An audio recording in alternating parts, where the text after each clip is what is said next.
Right, hello, good evening everyone. Welcome to D3D4's 30 Minutes With. This week, I'm delighted to be joined by a man through whose veins Port Vale runs deep, a man who scores goals as if they're going to be rationed, and a man whose Twitter fines are going to be paying for the Football Association's Christmas parties for the next 10 years. It is, of course, Tom Pope. Tom, welcome to the show. Thanks for having me. It's a pleasure. Yeah, great to have you back on. I'm sure you're aware of the format because we did have Scott Brown, your teammate, on a couple of weeks ago. And we always go through a few questions, a bit light-hearted. But I will start with the first question of how you fell in love with football. So how did you, Tom, first get involved in the game and addicted to it like we all are? I think it comes from your parents and grandparents. I think when you go to school and you've got break time and lunch time, you know, all your mates are out there on the yard playing football, and I think that's how it's always been. Your weekends on a Saturday and Sunday, you'd be down the park playing football. I think that's always been the way. I think you look now and there's nobody playing football anymore, really. They're doing it on Xbox, Tom. That's the same thing, isn't it? Yeah, well, you know, the parks, if you didn't get down there early enough, the parks would be full and you'd have nowhere to play. I mean, that's how it was in our day. We'd carry his goals. My mate used to live right next door to the park, so we'd carry the goals out to his garden and go across the park. But if you got down there for 10, 11 o'clock, there'd already be somebody there on the grass, so we'd always have to get down there early. Yeah, it's a strange culture we live in now because, you know, like, I haven't played FIFA since, like, 2001. That's how long ago it is since I picked up the video game version of what is now seems to be like this huge annual launch every year. But I mean, if you're good on FIFA, you know, well done. But you know, surely it's more fun playing the game, I'd have thought. I haven't played FIFA since about 98. I think it was about 13. I'd rather be out there playing, to be honest. I think if you're very good on FIFA, you've got a lot of time, and there's a good chance you're not in good physical shape because you spend 8 hours on FIFA than you do playing on the park with your mates. Yeah. There's a obesity problem in this country for a good reason, FIFA. We're not blaming you, EA, but it's quite funny, though. I remember those early FIFAs. There was an indoor game on 97, I think I remember. Which 98, that one, I think. Oh, they all had square heads. The World Cup 98 one. That's it, yeah. And you used to be able to do a step over with all the Brazilians, which is just like magical at the time. Yeah. Wonderful animations. Yeah. But you always supported Port Vale, though, haven't you? That's the club and where you grew up, and you went with your grandpa, if I remember rightly.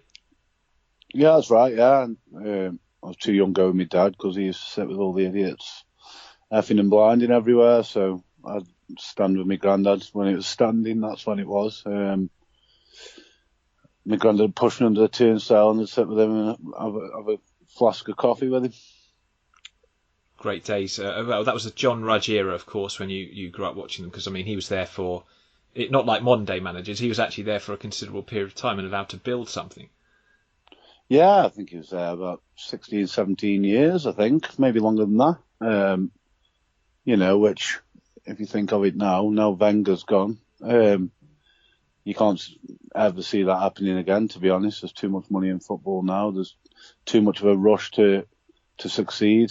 And they don't allow managers anymore to. Yeah, they don't get to build anything. No, there's there's too much at stake now. So we're in a season right now where Leighton Orton sacked a manager after a month, or less than that, 29 days. Well, that's the way football is at the minute. They appoint managers quickly and rush their decision and. Sometimes it takes them a couple of weeks to realise they've made a bad decision. So, I think even managers now, they're talking behind the scenes. You look at Coughlin at going Mansfield while he's flying high with Bristol Rovers. The people are getting tapped up left, right and centre. And, sometimes these rush decisions don't always bear fruit at the end of it. No, it will be interesting to see how that one goes. I think everyone was just kind of shocked on Saturday evening when that news came out because of the situation. But we talk about football and how it's changed. You played for Bury FC, a club that now essentially no longer exists. What did you make of all that over the summer, this sad demise of a historic club? Well, you could see at the time. You could see when you're there. Players were getting paid late from different accounts, from accounts in London and all over the place. So you could smell a rat. You knew something was going on. And when you hear some of the players that were signed and signing, even after I left, the likes of Jermaine Beckford and that had come through the door, and you do wonder how it's going to be affordable. At the end of the day, Bury's not a big club. The average 2,500, 3,000 fans. And when you're paying a lot of players thousands of pounds a week, there's no way that they can sustain that unless you've got a billionaire backer, which they hadn't. The losses were always going to be extreme. Yeah, the owner was a nutcase, really. I mean, the way he tried to fund it, just clearly unsustainable. But the problem, I think, was compounded when one nutcase sold it to another one. And, clearly, I can't say too much about Steve Dale, but just hearing him talk and reading the statements he put out, I mean, they didn't seem like they were from someone of a stable mindset. No, I mean, something stunk with him. I didn't know him. I only knew the chairman before, who like all people, they're fine and great to talk to and great people. But when you realise what's actually going on behind the scenes, then you do worry about what's actually going on. And for that, Steve Dale say he's got the money in the accounts and the money's there and they don't need to worry and don't panic. And all of a sudden the club's no more. And how nobody managed in the time he was there, when they got backers available that were willing to take it over, how he was allowed to still stay in control of the club was beyond me. I mean, he should have been shipped out immediately and allowed time for somebody to come in and buy the club. The fact that he was allowed to stay there and say it's going to be fine, I've got the money. At the end of the day, he's probably cost them that club now. Yeah, well, I mean, they've applied, the new sort of Phoenix club have applied to join the North West Counties League, but there is lots of talk about other people waiting in the wings to potentially, do some damage. So I won't go into too much detail because obviously none of it's all speculative at the moment, but it's still not a great situation. And in the game, Tom, where we talk about the millions, we've got a Club World Cup at the moment. I saw Liverpool play a team with an average age of 19 against Aston Villa because their players are off in a Club World Cup in Qatar. Now, okay, maybe I'm old-fashioned, but I personally don't see the value of the Club World Cup. It's not something I'm that interested in at all. And yet, I'd say it calls into the integrity maybe of the League Cup, the fact that they played at basically a bunch of kids. I don't know what your take is on that one. Well, there's no thought process behind it. I mean, you're having the World Club Championships in the middle of the busiest month of the season. Christmas and New Year is always a massive part of the season. You want your players refreshed. To go and then fly them out and have 3 or 4 games in other countries against other teams, especially when you've got cup competitions that are still going on here, you can have that at the end of the season. You can, if it's going to carry on. I mean, it's obviously great for the fans of them clubs being the best team in the world, or meant to be the best teams in the world. But, for me, there's no real fun in having it in the middle of the football season. You then, like you say, have FA Cup and League Cup games where you're having fields 16 and 17-year-old lads. I mean, it might be good for their experience, but for the fans' point of view, you won't win cup competitions, you won't go on cup runs and days out. So it just makes a mockery of the scheduling, really. Well, it does a little bit, because I always think, like, if Aston Villa go on and win it, there's a little bit of taint in there because, essentially in the quarter-final they beat Liverpool's 12-year-olds, which doesn't quite have the same ring to it, And I understand that clubs will make changes to their playing lineup. That's always going to be the case, but literally I don't think there's a first-team recognisable name in there potentially. So not my favourite, not my favourite bit of football history created there. But there you go. I'm a bit long in the tooth. Speaking of which, on the podcast with Scott Brown, he did say that you were Port Vale's biggest moaner. Now, I should give you a right of reply, really, to that. Would you would you agree with that? Are you the biggest moaner in the Port Vale dressing room? Yeah, there's a few moaners. Brownie's got some nerves because he's just as bad. He's more acid though. He'll talk to somebody and smile and be laughing and joking and come up to you and absolutely hammer them. At least I do it to the face. I am a moaner, yeah. I just like keeping people on the toes. I know I'm not the best player in the world and I'm the slowest player that's ever lived, but you still have when you know players around Not you. according to Kevin Ellison's FIFA stats, apparently. What, is he slower than me? Well, I haven't. Obviously, I don't play them on game, but I did see his wonderful Zimmer frame video that he put out after they gave him I can't remember what the He's miles quicker than me. He's way quicker. I played with Kevin Rother, and he's way quicker than me. He'll be quicker than me at 60. He'll still be playing at 60, I would think. He probably will be, yeah, knowing Kev. So, where were we? Mona's in the dressing room. Yeah, I do moan, especially when you got young lads and they're technically good and the good players. If they're having an off day, I try and get on the case and expect higher standards of them. I think when you're older and more experienced, that goes with anybody. I think everybody's the same, really. Once you're a bit older and more experienced, you get on the younger lads to try and have more effect on games and in training. Yeah, indeed. And Jake Taylor, good young player on loan from Notts Forest. Is he a bright prospect in your opinion? Will he have a good future in the game? Yeah, he's going to be a really good player, Jake. Got an eye for goal, works hard, doesn't mind getting stuck in. But again, he's another one that they're talking about loaning him out to another club in League One, maybe, because he's up in January. And I just don't see for me personally, I don't see where the benefits of that. He's then got to go to a League One club, probably wait a few weeks to try and break into the team. It might not be something that, you have to be quite lucky, especially as a loanee, a young kid. You come into a team, he's been very lucky to get in within a week. He's playing every week, 90 minutes, scoring goals, smiling, enjoying it. I don't know why you would risk that to go to. You might be bettering yourself, but for me, I know it's probably selfish of me. I think for him, the way he's feeling and the way he's playing, I think for me, he's just got to keep going and stay till the end of the season. With us doing well in the league as well, he's going to be a massive loss for us if he did go.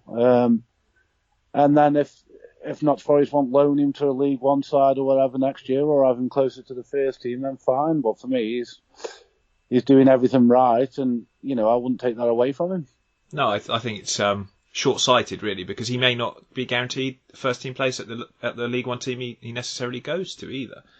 Well, he might not enjoy the dressing. It's a new dressing room to meet new players, which can sometimes be uncomfortable. He wouldn't have Tom Pope to kick him up the backside every week. Well, exactly. But he might have a manager who wants him played differently or plays a different shape to the way we play.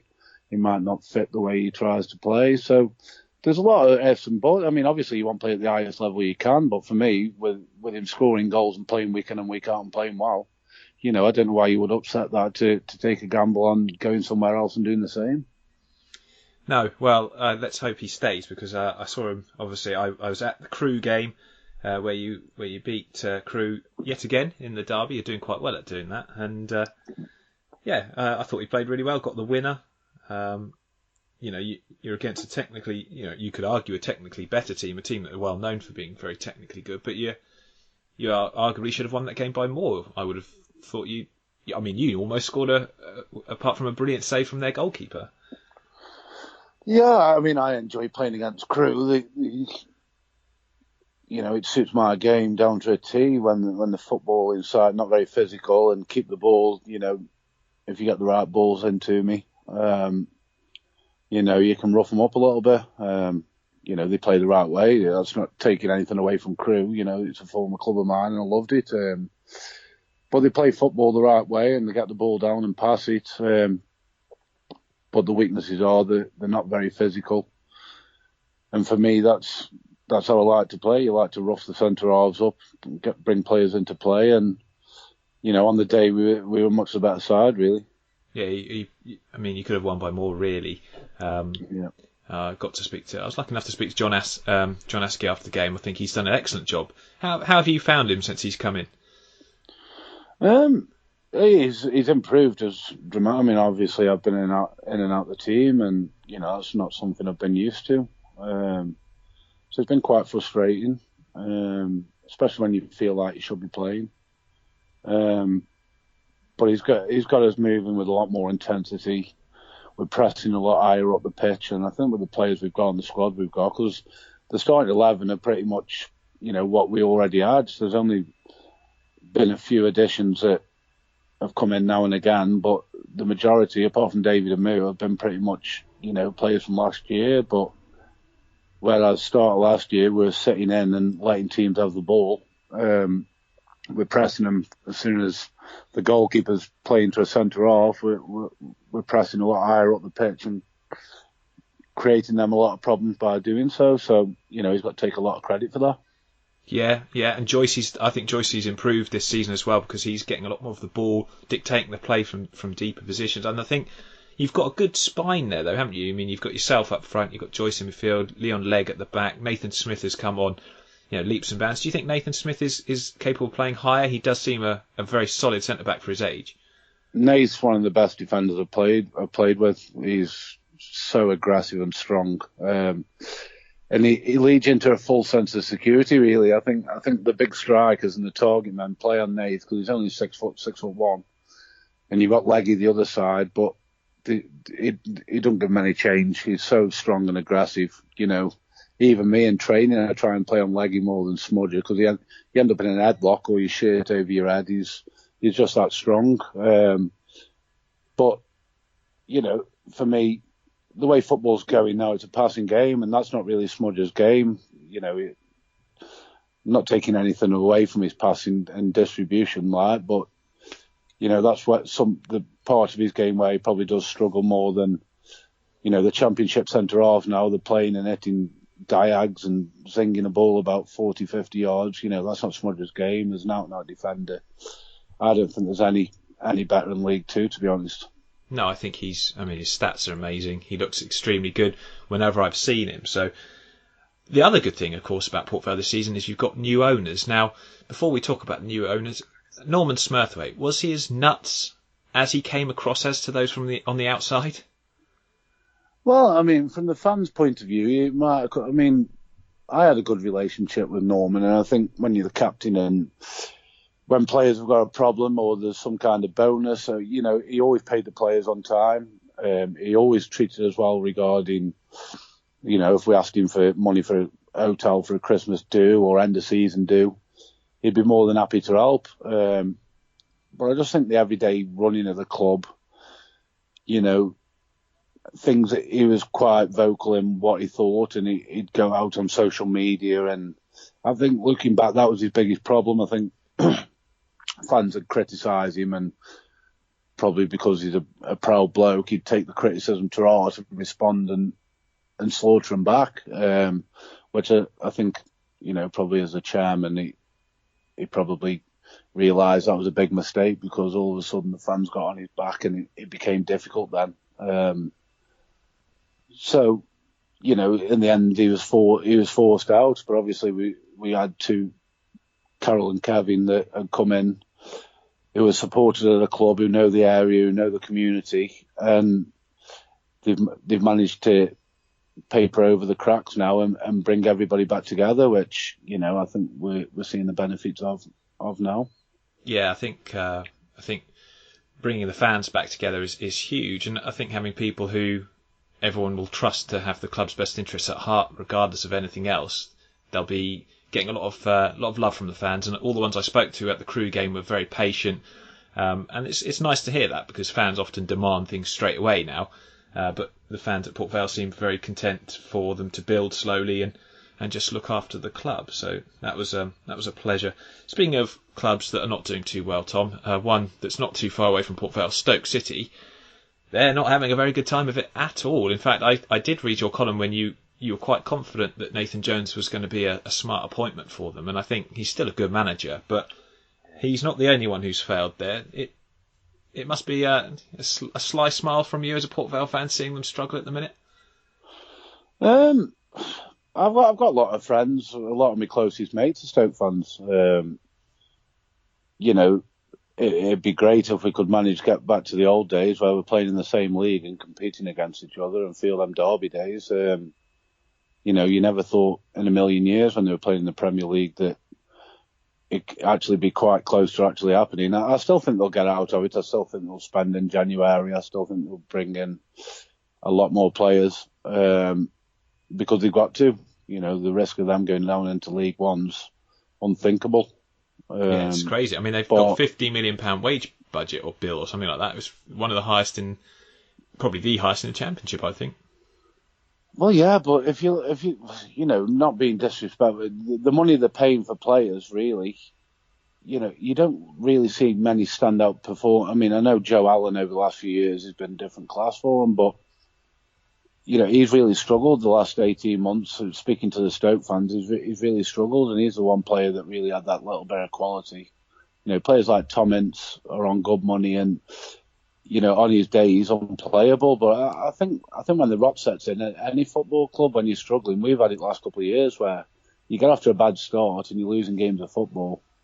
Your flair players, your match winners, the players that can win you games, all of a sudden start hiding. It becomes difficult for them and they can't get themselves going. And, I think that's where they're at the minute. I do think they'll turn it round. I mean, I love nothing more than us get promoted and them go down next year and play them. But I do think with the money they've got and the chairman they've got who does back the club, I think they've got one of the best chairmans, really. I hate saying that, but he sticks by the managers. He gives them money. He doesn't shy away from anything. He's there every week and he loves the club. So, I do think he's got back the manager in January and they will bring, probably 4 or 5 players in to add to the squad. Yeah, it just seems strange seeing Stoke struggle so badly when they've spent so much. And also, I think maybe the fans who used to criticise them for finishing 9th in the Premier League might be feeling a little bit sheepish right now. But there you go. That is modern football for you. Well, I mean, Stoke have always been critical. I mean, they had Pulis for so many years, and he got the best out of the squad he could. They were an hard-working side, and they had that. But I think, like any, I think it was 7 or 8 years Pulis had there, maybe even longer.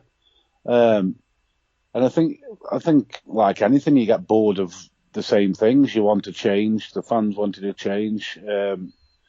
And sometimes you don't always get what you wish for, and all of a sudden new managers come in with different ideas, and you've got players who are workhorses who graft and tackle and long throws and have a style of way of playing, and all of a sudden they try and change that. You come unstuck. Yeah, and it's been a quick fall from grace for them, which is hugely surprising to those who expected a club like that to bounce back quickly. But we've seen it before in the Championship. It's not the only team that has fallen on hard times after coming out of the Premier League. Sunderland, another one who are really struggling right now and fell right through that division. So it's not unheard of. But just to jump away from football for a bit, let's find out a bit more about your interest. Is there a particular TV show that you've loved over the years that you'd say is the best of all time in your opinion? I love Game of Thrones. Really got into that. But I'm into my comedy. If you're on skate, I love the Only Fools and Horses and Porridge. All the old classics. Yeah, Porridge is hilarious. But I think for TV series, I think recently Game of Thrones was.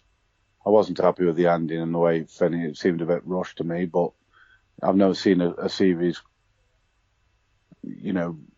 Everybody in the world watched it. It wasn't just one of them shows where just people in Britain or just in America. It grabbed the whole world. Everybody was into Game of Thrones. It was a talk of everything, and I did enjoy that. I have to admit, I've never watched it. Saying that, I've never watched it. No, I actually read the first 3 books, but I refused to continue reading until he finished the series because I thought, I know what's going to happen here. He's gonna get to the last book in the series and pop his clogs or something, and I'm going to be left really disappointed, never be able to finish it. You've got it all right. You're not reading books before actually watching it's a lot easier to watch the programmes, than read a bloody book. Well, it came from the book, so I was actually reading the book before they made it into the program. Oh, it's a lot of effort and time, that is. I'd rather just watch the series. Well, the reason I read the book, so I was in all places. I was in Buffalo watching ice hockey, and I was in a bookshop in Buffalo, and I said, "Is there any good American sort of science fiction books?" And the guy behind the counter said, "Well, have you tried this one?" It was George R.R. Martin. So I thought, okay, I'll give that a go while I sit on the express bus or the Greyhound all the way back to New York or whatever it was at the time. So yeah. I haven't seen the series at all. So no, it's brilliant. And your favourite music? Who's your favourite band of all time, Tom? You can say someone other than Robbie Williams, of course. No, Oasis. I love more. I love the Jam, Stone Roses. I'm old school, really. So I'm all 80s, 90s. That's my.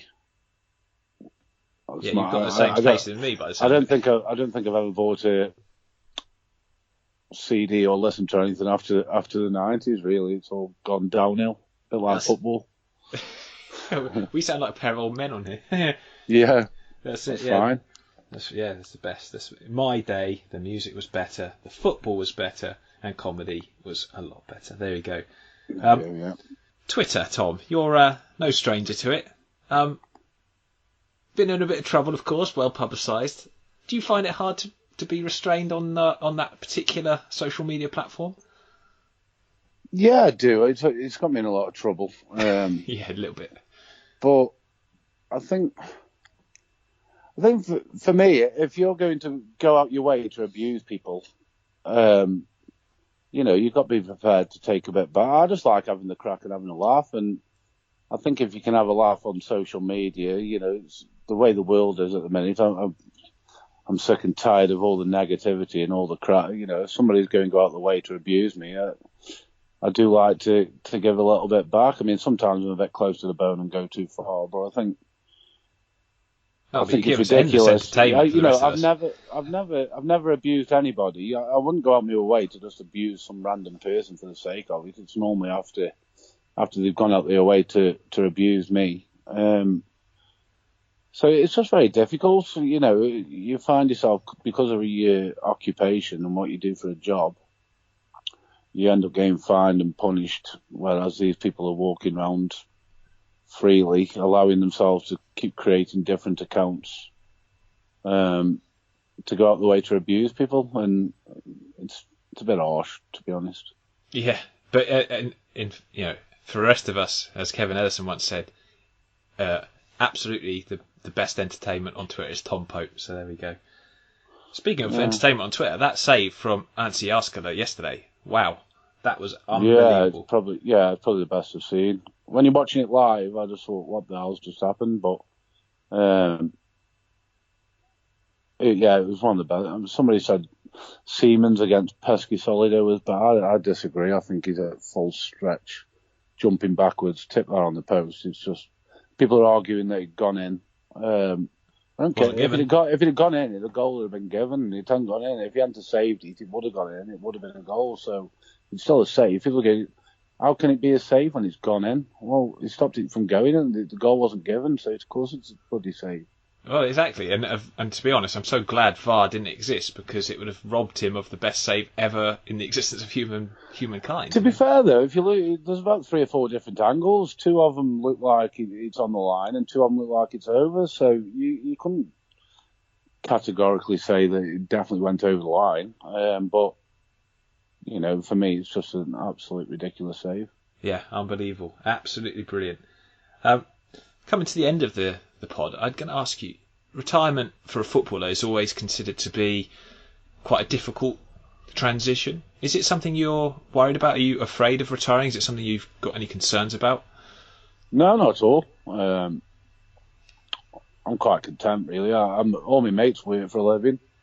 And I think when you've worked before, I was obviously semi-pro before I was a pro. I haven't come through youth teams and done it the easy way, like I've worked and fitted windows, and I don't mind. Like I say, I'm just out to have a laugh and having a joke and just enjoy yourself. Really, that's the main thing in life. I just try and have a laugh and a joke, and if I work on a building site or what have you, that's that's not really a problem for me. But I'll probably do my badges next year, and if I can get some kind of coaching role and try and help the young kids, and then hopefully, that something comes of that. But, I'm not one of them that's afraid of retirement. And I do think of the way I play. I've never been blessed with pace. So I do think I've got a few more years hopefully left in me, as long as I stay clear of injuries. Oh, absolutely. Yeah, absolutely.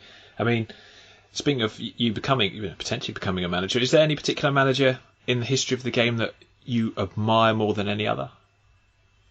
Cloughy, yeah, but you wouldn't get away with what he did now. That's what I mean. Football's completely changed. I'm as old school as anybody. The tackling, the giving the players a clip. It's all. It's a non-contact sport now, Tom. It's a non-contact sport, but just the way they talk to people, I think everybody's just mollycoddled. The youth teams now, they don't clean boots, they don't clean dressing rooms, their attitudes stink. So exactly. They don't want work hard. They're happy playing under 23 football and playing tippy-tappy football, and when they come to the men's game, they can't handle it. There's that much mental health and everything that's going on that, to succeed and play 500 games like a lot of players do who have great careers, you've got to have them. People talk about mental health, and it is out there and it is growing rapidly. But for me, I try to look at the mental strength and what these players have to do week in and week out to carry on being the best and doing their job. With how much criticism that's on social media now, people are getting out of the way to criticise every single player in existence, and I think the mental strength you have to succeed and brush that aside and keep going and keep moving forward. For me, I'd rather concentrate on that side of it than people that are struggling under it.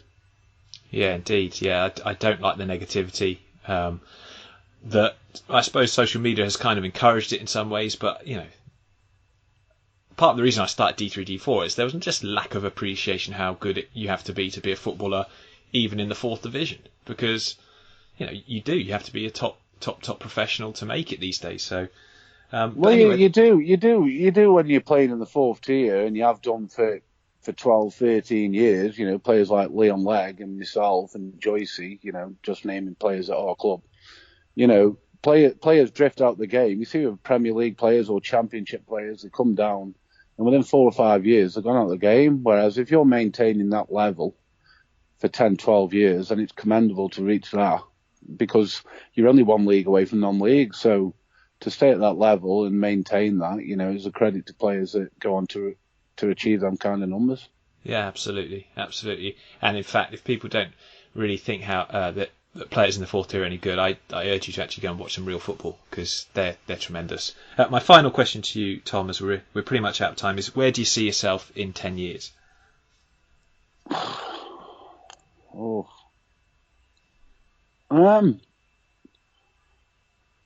Probably on Twitter, not getting banned and fined for it. I'll be retired by then.